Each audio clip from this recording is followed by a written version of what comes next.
علی محمد وعلی آل محمد وبارک وسلم۔ گزشتہ ہفتے بھی آپ کے خادم نے آپ حضرات کو سورہ یاسین شریف کی یہی آیت، جس کا آیت نمبر 65 ہے سورہ یاسین میں، یہ پڑھ کر سنایا تھا، جس میں رب تعالیٰ نے ارشاد فرمایا کہ اس دن ہم ان کے منہوں پر مہر لگا دیں گے، سیل لگا دیں گے، ان کے ہاتھ ہم سے بات کریں گے اور ان کے پاؤں گواہی دیں گے ان اعمال کی جو وہ کر کے آئے ہیں۔ اس آیت شریفہ کی روشنی میں جو کچھ باتیں آپ کے خادم نے عرض کی تھیں، وہ ہمارے جسم کے ایک اہم حصے زبان کے تعلق سے ہیں، جس پر سیل لگانے کا تذکرہ اس آیت شریفہ میں ہے۔ یہ بات عرض کی جا چکی ہے کہ ہمارے جسم کے مختلف اعضاء جو اللہ نے ہمیں عطا فرمائے ہیں، اور ان اعضاء میں جو صلاحیتیں اللہ نے عطا فرمائی ہیں، انہی صلاحیتوں کے بارے میں ہم سے پوچھا جانے والا ہے۔ جیسے آنکھ کی دیکھنے کی طاقت، کان کی سننے کی طاقت، زبان سے بولنے کی طاقت، تو اس زبان کو کیسا استعمال کیا، کیا استعمال کیا؟ سورہ قاف کی وہ آیت شریفہ بھی آپ کے خادم نے آپ کو سنائی تھی کہ ما یلفظ من قولہ الا لدیہ رقیب عتید، کہ کسی کی زبان سے، کہنے والے کی زبان سے کوئی لفظ نہیں نکلتا، ما یلفظ من قول، کسی ایک لفظ کو بھی کہنے والے کے ایسا نہیں چھوڑا جاتا جس کو ان الفاظ کو نوٹ کرنے والے یا اس کو اخذ کرنے والے فرشتے اس کے پاس موجود نہ ہوں۔ اور ہم اگر غور کریں تو اس نتیجے پر پہنچیں گے کہ ہمارے سب سے زیادہ اعمال کا صدور جو ہوتا ہے وہ زبان سے ہوتا ہے۔ حدیث شریف کا کمال یہ ہوتا ہے کہ کم سے کم الفاظ میں نبی کریم صلی اللہ علیہ وآلہ وسلم اتنے وسیع مضامین بیان فرماتے ہیں۔ آپ انداز فرمائیں، 3 لفظ کی حدیث ہے، من سکت نجا، من سکت نجا، جو خاموش رہا اس نے نجات پا لی۔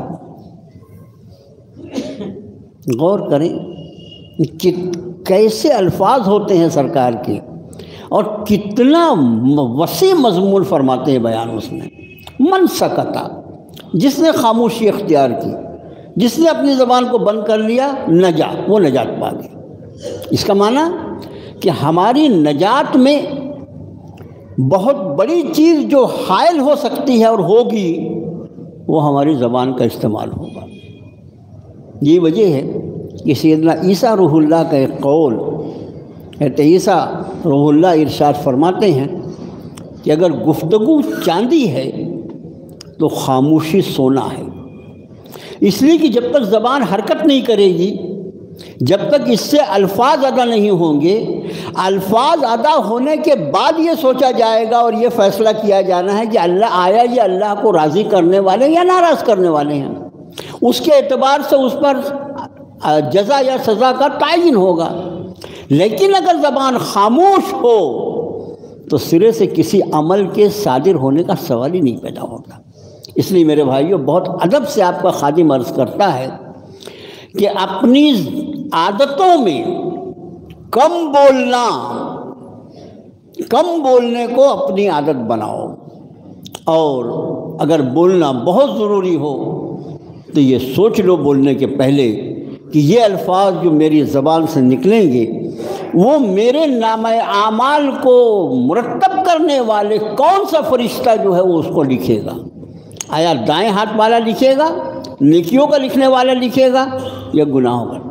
آج کے زمانے میں آپ سے عرض کروں، آدمی کو ولی بننا، اللہ کا ولی بننا، جس کو اولیاء اللہ کہا جاتا ہے، اسے قرآن نے کہا الا ان اولیاء اللہ لا خوف علیہم ولا هم یحزنون۔ آج کے اس دور میں اللہ کا ولی بننا انتہائی آسان ہو گیا، اس لیے کہ جب کسی چیز کا غلبہ ہو، جب کوئی چیز غالب ہو، اس غلبے کے وقت میں کسی چیز سے اپنے آپ کو بچا لینا یہ بہت مشکل کام ہوتا ہے، اور یہی تقویٰ اور پرہیزگاری ہے۔ آج زبان کا من مانا استعمال، نوجوان نسل جو ہے اگر اس کا تعلق مسجدوں سے ہے، کسی دینی جماعت اور کسی دینی تحریک سے ہے، تو الحمدللہ ثم الحمدللہ، تو کوئی سوال ہی نہیں۔ ورنہ نوجوانوں کا بڑا طبقہ مسلمان، غیروں کی بات ہم نہیں کر رہے، غیروں کی پھٹے میں ہم کو پیر ڈالنے کی کیا ضرورت ہے، اپنے مسلمان نوجوانوں کا یہ حال ہے کہ ان کی عام گفتگو سن لیجئے، جو عام ایک دوست دوسرے دوست سے بات کرتا ہے، اس میں تکیہ کلام کے طور پر جسم کے ان اعضاء کا نام ہوتا ہے جس کا ایک شریف آدمی اپنی زبان پہ لانا پسند نہیں کرتا۔ یہ حال ہے۔ اللہ کے رسول صلی اللہ علیہ وسلم نے ارشاد فرمایا، جب تم میں گالیاں عام ہو جائیں گی، جب تم میں گالیاں عام ہو جائیں گی تو تم کو اللہ وحی کی برکات سے محروم کر دے گا۔ حدیث شریف کی الفاظ، وحی الہی، وہ وحی جو اللہ کی کتاب ہے، وہ وحی جس کا ایک حصہ احادیث نبوی ہیں، اللہ کے رسول صلی اللہ علیہ وسلم فرماتے ہیں جب تم میں گالی گلوج عام ہو جائے گی تو اللہ تعالیٰ تمہیں وحی کی برکات سے محروم کر دے گا۔ گویا ہم نے ایسی فضا بنا لیا اپنی بدزبانیوں سے، اپنے زبان کے غلط استعمال سے، کہ اللہ کا فیصلہ آ جائے کہ ہم کو وحی ربانی کے فیوض سے محروم کر دیا جائے۔ اب اس زبان کے ایک استعمال کا جو ذکر کا تعلق میں نے تذکرہ کیا تھا، انشاءاللہ آخری حصے میں کچھ باتیں اس کے تعلق سے عرض کریں گے، اس عبادت کو کیا کہنا۔ لیکن اپنی زبان کے استعمال میں جن چیزوں سے بہت زیادہ ہمیں بچنا ہے، اس میں ایک ہے کسی پر تہمت لگانا۔ ہم کسی کے بارے میں کیا کہہ رہے ہیں یہ ہم کو سوچنے کی فرصت ہی نہیں۔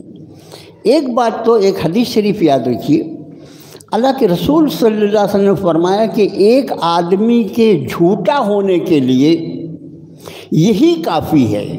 ایک آدمی جھوٹا ہے کیسے معلوم ہو؟ سرکار فرماتے ہیں ایک آدمی کے جھوٹا ہونے کے لیے یہی کافی ہے کہ وہ جو کچھ کسی سے سنے اس کو بغیر تحقیق کے بیان کر دے۔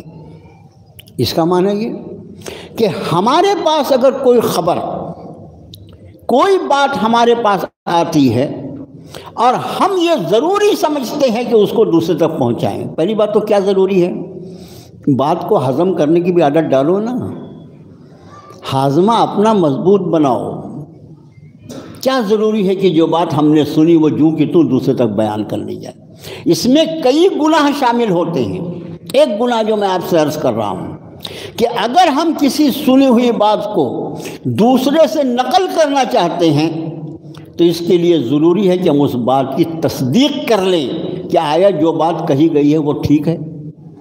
لیکن ہمارا تو یہ ہے کہ ہم بالکل ٹرانسمیٹر کی طرح ہیں، وہ جیسا موبائل کا ایک طریقہ ہے، جو کچھ آیا اس کو سامنے والوں کو بھیج دو۔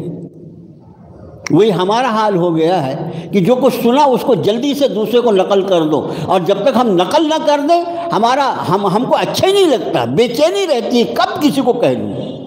جبکہ کسی سنی ہوئی بات کو دوسرے سے نقل کرنے کے لیے ذمہ داری قرار دی اللہ کے رسول صلی اللہ علیہ وسلم نے کہ اس کی تم تصدیق کر لو، اگر صحیح پاؤ تو کہنے کا حق ہے، اور اگر نہیں ہو تو پھر تم کو کون ہو تو تم حق کہنے والے۔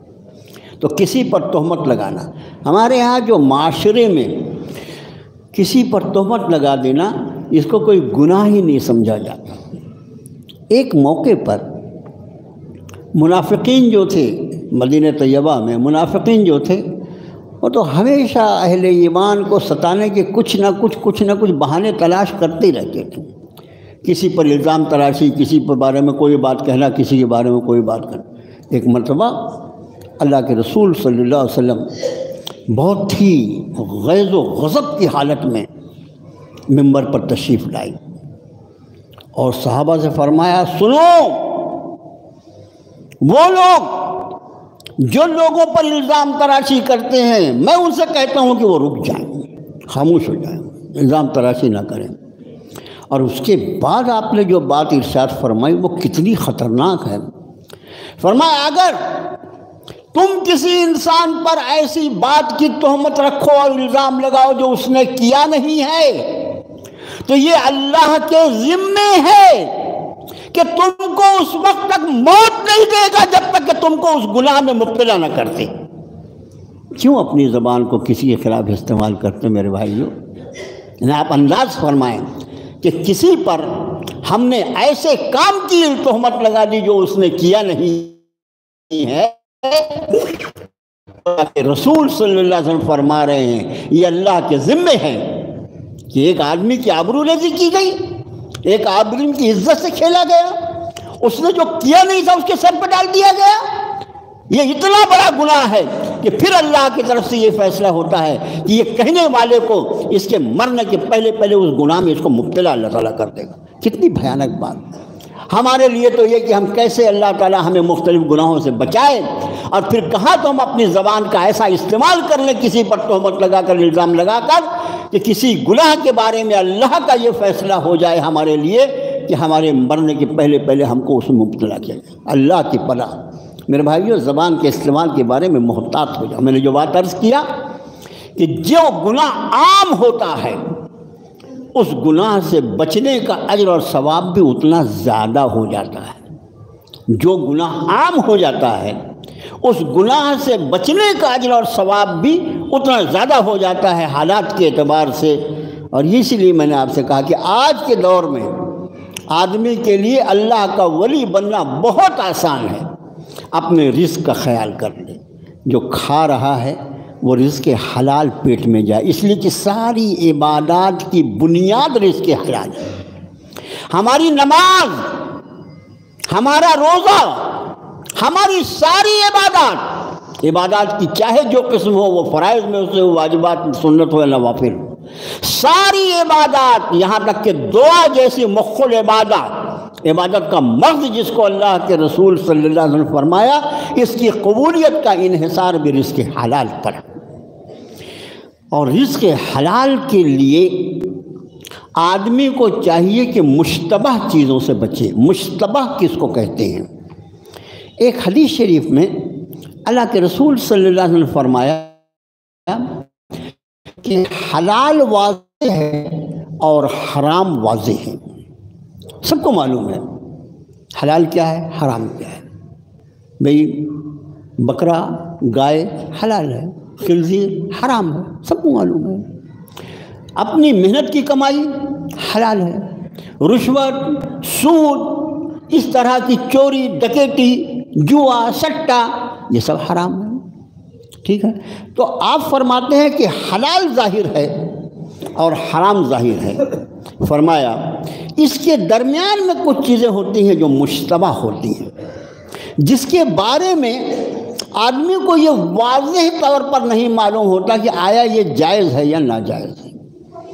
آپ صلی اللہ علیہ وسلم نے فرمایا جو شخص ان چیزوں سے بچ گیا، اس کے بارے میں پکا نہیں معلوم ہے کہ ٹھیک ہے یہ بے ٹھیک ہے، بہت سی ایسی چیزیں ہیں کہ جس کے بارے میں پکا نہیں معلوم۔ ہم اتنے ہوشیار ہیں کہ ہم اس کو اٹھا کے مولوی کی گردن میں ڈالنے کے چکر میں رہتے ہیں۔ مولوی بھی اتنا ہوشیار ہوتا ہے کہ وہ بھی اپنی گردن بچا کے سوال کرنے والے کے گردن میں سوال کو لٹکا دیتا ہے، اسی کو تو مولوی کہا جاتا ہے۔ تو ایسی چیزیں جو بین حرام اور حلال کے علاوہ ہوں، جو مشتبہ ہیں، جس کے بارے میں شک ہے کہ یہ جائز بھی ہو سکتی ہیں اور ناجائز بھی ہو سکتی ہیں، ایسی چیزوں سے آدمی بچ جائے، آپ نے فرمایا وہ شخص متقی ہو جائے گا، پرہیزگار ہو جائے گا۔ یعنی حرام سے بچنا وہ تو بہت آسان ہے، اس لیے کہ حرام ہے واضح طور پر، لیکن یہ چیز یہ حلال بھی ہو سکتی ہے، جائز بھی ہو سکتی ہے اور ناجائز بھی ہو سکتی ہے۔ ایسا نہ ہو کہ میں جائز سمجھ کر کسی ناجائز چیز کو استعمال کر لوں، اس لیے ایسی مشتبہ چیزوں سے آدمی اپنے آپ کو بچا لے۔ سرکار فرماتے ہیں وہ متقی ہو جائے گا۔ پھر وہ حدیث شریف بہت طویل ہے، اس کو وہ حدیث شریف جن کو وہ حدیث شریف معلوم ہوگی سوچ رہے ہیں کہ مولانا آگے کا حصہ بیان کریں گے، اس کے بعد بادشاہ کی چراہ گاہوں کا تذکرہ ہے، طویل حدیث شریف ہے، لیکن میں نے اس کا ایک حصہ بیان کیا جو ہم سے متعلق رکھتا ہے۔ تو میرے بھائیوں، زبان کا ایک غلط استعمال ہے گالی گلوج، گندے اور غلیظ الفاظ کا استعمال، استغفر اللہ، جو ہم کو وحی کی برکات سے محروم کر دے، اور دوسرے ہے کسی پر تہمت لگانا۔ تیسرا گناہ جس کو ہم گناہ سمجھنے کو بھی تیار نہیں، وہ ہے غیبت۔ وہ ہے غیبت۔ غیبت تو یہ ہے کہ وہ جو مسجد کے باہر جو بینچ رکھے ہوئے ہیں نا، وہ اس لیے رکھے ہوئے ہیں کہ بھئی کوئی آدمی آتے جاتے بیچارہ موزہ پہننا چاہتا ہے، وہ اس کے لیے رکھے ہوئے ہیں کہ سہولت سے بیٹھ کے وہ اپنا موزہ پہن لے، اپنا جوتا پہن لے۔ اس پہ بیٹھ کر بھی ہم غیبت کرنے سے باز نہیں آتے، اور کوئی بولے تو شرم اور غیرت نہیں۔ میں تو ایک بات کر رہا تھا، غیبت جو ہوتی ہے وہ بات ہی ہوتی ہے، اور وہ بات کیسی ہوتی ہے؟ قرآن نے کہا یا ایھا الذین آمنوا اجتنبوا کثیرا من الظن، اے ایمان والو بہت زیادہ گمان کرنے سے بچو۔ گمان، میں سمجھتا ہوں کہ میرا ایسا خیال ہے کہ قرآن فرما رہا ہے بچو اس سے، یا ایھا الذین آمنوا اجتنبوا کثیرا من الظن، اے ایمان والو بہت زیادہ گمان کرنے سے بچو، ان بعض الظن اثم، اس لیے کہ بعض گمان جو ہے وہ گناہ ہوتے ہیں۔ کس نے کہا آپ کو کسی کے بارے میں گمان کرنے کے لیے؟ فرض ہے، واجب ہے، سنت ہے، مستحب، کیا ہے؟ اپنے کام سے کام رکھو نا، دوسروں کے بارے میں بہت زیادہ ٹو میں کیوں رہتے ہو؟ فرمایا ان بعض الظن اثم ولا تجسسوا، کسی کی ٹوہ میں مت پڑو، ولا تجسسوا، کیا کر رہا ہے سماج؟ جہاں ہماری 4 آدمی کی مجلسیں ہوتی ہیں وہاں ہم کیا کرتے ہیں؟ قرآن نے جن چیزوں کو منع کیا ہم انہی چیزوں کا ارتکاب کرتے ہیں۔ تو فرمایا اجتنبوا کثیرا من الظن، بہت زیادہ گمان کرنے سے بچو، ان بعض الظن اثم، اس لیے کہ بعض گمان گناہ ہوتے ہیں، ولا تجسسوا، کسی کے بارے میں ٹوہ میں مت پڑو، اس کے پیچھے مت پڑو کیا کر رہا ہے کیا نہیں کر رہا ہے، ولا تجسسوا ولا یغتب بعضکم بعضا، اور تم ایک دوسرے کی غیبت مت کیا کرو، ایک دوسرے کی غیبت مت کیا کرو۔ اور پھر جب یہاں پر غیبت کی بات آئی تو قرآن نے کیا پوچھا؟ ایحب احدکم ان یاکل لحم اخیہ میتا فکرہتموہ، کیا تم میں سے کوئی شخص یہ پسند کرے گا کہ وہ اپنے مرے ہوئے بھائی کا گوشت کھائے؟ استغفر اللہ، ارے مرے ہوئے جانور کو جس کو مردار کہا جاتا ہے، کوئی وہ گوشت نہ کھانا چاہے، اپنے مرے ہوئے بھائی کا گوشت کوئی کھانا چاہے گا؟ ایحب احدکم ان یاکل لحم اخیہ میتا فکرہتموہ، کیا تم میں سے کوئی یہ چاہے گا، پسند کرے گا کہ وہ اپنے مرے ہوئے بھائی کا گوشت کھائے؟ فکرہتموہ، تم تو اس سے بچنا چاہو گے، اس سے نفرت کرو، اس سے بچو۔ یہ غیبت جو ہے کسی بھی شخص کا ان الفاظ کے ساتھ تذکرہ کرنا، جن الفاظ کے ساتھ اگر اس کے سامنے اس کی بات کی جائے تو اس کو برا لگے، اس کو کہتے ہیں غیبت۔ جو چیز اس میں موجود ہے، ایک شخص کالا ہے، ایک شخص کالا ہے، اس کو اللہ نے کالا بنایا ہے، لیکن اس کو اگر کالیا کہا جائے تو اس کو کیسا لگے گا؟ اس کے سامنے بولو تاڑ سے مارے گا ایک منہ پر، برا لگے گا نا۔ اب آپ وہ تو ہے کالا، ہاں وہ ہے، جو واقعی اس میں کمی ہے یا ایسی چیز جو اس کو تکلیف پہنچا سکتی جو موجود ہے، اسی کا تذکرہ غیبت ہے۔ اب اس غیبت میں ہمارے یہاں بہت آسانی سے، میں تو اپنے لڑکے کی بات کر رہا ہوں نا، میں تو اپنی بیوی کی بات کر رہا ہوں نا۔ سنو، حضرت مفتی محمد شفیع رحمۃ اللہ علیہ، یہ مفتی تقی عثمانی کے مدد اللہ علیہ کے والد ہیں، اور معارف القرآن یہ انہی کی تفسیر ہے۔ وہ اس باب میں لکھتے ہیں کہ غیبت یعنی کسی آدمی کے پیچھے اس کا تذکرہ ان صفات، ان باتوں کے ساتھ کرنا جو اگر اس کے سامنے کہا جائے تو اس کو برا لگے، اس کو غیبت کہتے ہیں۔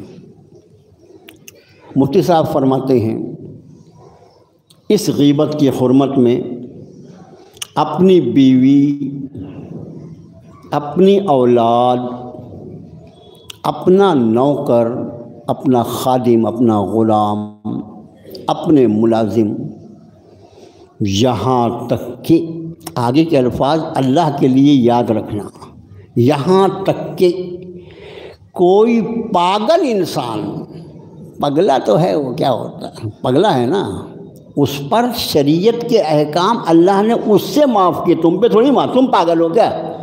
پاگل وہ ہے نا، اس پر احکام شریعت جو ہے اس کو اٹھا لیا ہے شریعت نے، تم پاگل نہیں ہو نا۔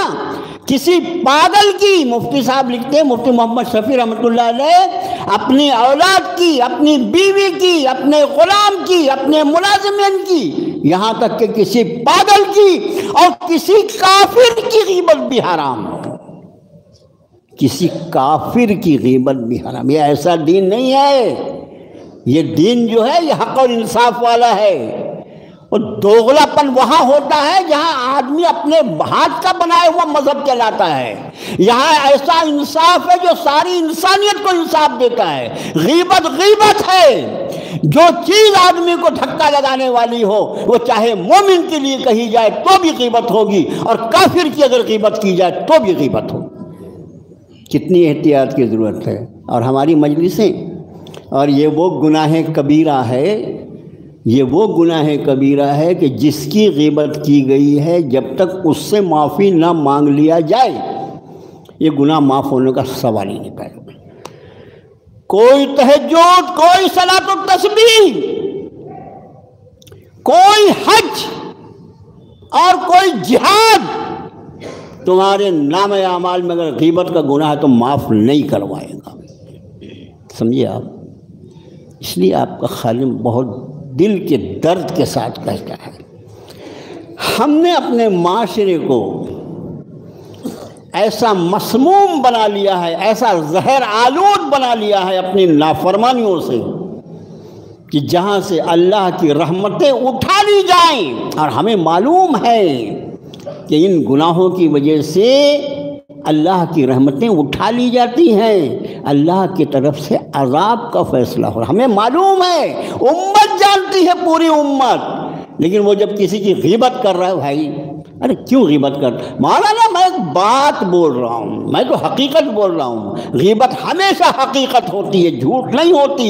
غیبت حقیقت کا نام ہے، وہ بات ہی ہوتی ہے، بات کے سوا کچھ نہیں ہوتی، لیکن تم کو جہنم کے بیچوں بیچ میں پہنچا دیتی ہے۔ اس لیے آپ کے خادم نے عرض کیا کہ یہ دور جس سے ہم گزر رہے ہیں اس میں مقام ولایت کا حاصل کرنا بہت آسان میرے بھائی۔ کوئی فیصلہ کر لو کہ میں اللہ کا ولی بننا چاہتا ہوں، خالی اپنی روزی کا خیال کر لو، اپنی روزی کا خیال کر لو، نمازوں کی پابندی کر لو، اپنی نگاہوں کو نیچی کر لو، اور اپنی زبان کو اللہ کی نافرمانیوں سے روک لو۔ تمہاری زبان پہ اللہ تعالیٰ وہ تاثیر عطا فرمائے گا کہ جس چیز کے لیے ہاتھ اٹھا دو گے تمہارا ہاتھ گرنے کے پہلے تمہاری دعا قبول کر لی جائے گی۔ ہم نے اپنی زبان کو اللہ کی نافرمانیوں سے اتنا ناپاک کر ڈالا ہے کہ ہماری دعائیں ہمارے کانوں کے اوپر نہیں اٹھیں گی۔ ہماری یہ زبان جو ہے سب سے زیادہ اعمال کا صدور اسی زبان سے ہوتا ہے، تھوڑا سا اس پہ بندش دے دو۔ اور جیسا نبی کریم صلی اللہ علیہ وسلم کا وہ ارشاد صبح سے شام تک 2-4 مرتبہ یاد آ جائے ہمیں اور تمہیں کہ جو خاموش رہا اس نے نجات پا گیا۔ کیا ضروری ہے ہر معاملے میں اپنی زبان کو ملوث کرنا۔ ہم جہاں بولنا ضروری ہے وہاں تو بولتے ہیں، لیکن جہاں عام طور سے ہم وہاں بولتے ہیں جہاں ہمارا بولنا ضروری نہیں ہوتا۔ کیوں اپنی زبان کو اس میں ملوث کرتے ہو؟ اپنے نام اعمال کو سیاہ کرتے ہو، اپنی گناہوں کو۔ غیبت کا سب سے بڑا نقصان جو ہے وہ یہ ہے کہ جس شخص کی غیبت کی جائے ہماری نیکیاں اس کو منتقل کر دی جاتی ہیں اور اس کے گناہ ہم پر ڈال دیے جاتے ہیں۔ اگر بیٹھے بیٹھے ہم کوئی نیکی کا کام نہیں کر سکتے تو کم سے کم اپنی نیکیاں دوسروں کو دینے سے تو باز آ جاؤ، دوسروں کو گناہ اپنے سر پر اٹھانے سے تو باز آ جاؤ۔ میرے دوستو، اپنی زبان کو تھوڑی سی پابندی لگا۔ اس کے لیے ایسا معاشرہ ہونا چاہیے۔ ہم نے الحمدللہ اپنے طور سے اپنے ساتھیوں کو بھئی بات کرنی ہے نا، اپنی بات کیجیے۔ غیبت دوسرے کی بات کو کہتے ہیں، دوسرے کو ہم اپنے درمیان میں کیوں لائے جو موجود نہیں ہے؟ وہ آدمی موجود ہو تو اس کے بارے میں کوئی بات کہی جائے۔ اور غیبت کا جو سب سے بڑا نقصان یہ ہوتا ہے کہ اگر آپ کسی خیر خواہی کے جذبے کی بنیاد پر بھی غیبت کر رہے ہیں تو بھی غیبت ہوگی، گناہ ہوگا، اس لیے کہ کسی کے بھی پیٹھ پیچھے اس کی کسی برائی کا تذکرہ کرنے سے اس کی اصلاح ہونے کا سوال ہی نہیں پیدا ہوتا۔ کہ آپ میرے پیچھے اگر میری کسی برائی کا تذکرہ کریں تو میری اصلاح کیسے ہوگی؟ مجھے تو معلوم ہی نہیں۔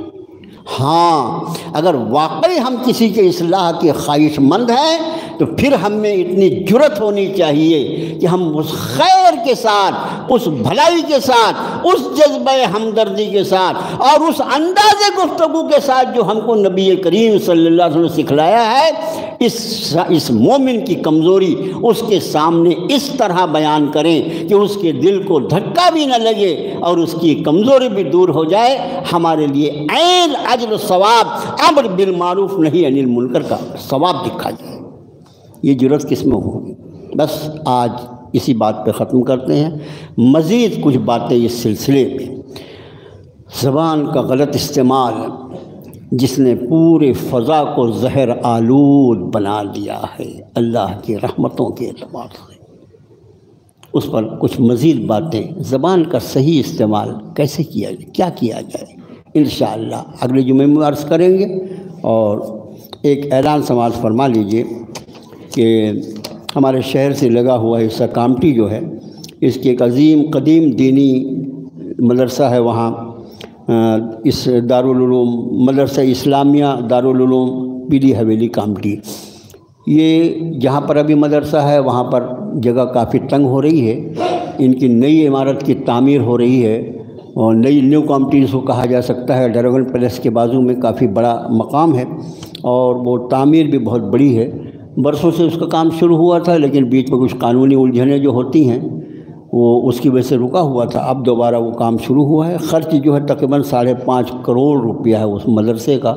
مدارس جو ہوتے ہیں وہ ہمارے اسلام کے قلعے ہیں، یہاں سے اسلام کی حفاظت کا بندوبست اور ہماری آنے والی نسلوں کو مسلمان رکھنے کا بندوبست مدارس کے ذریعے ہی کیا ہوتا ہے اور کیا جاتا ہے۔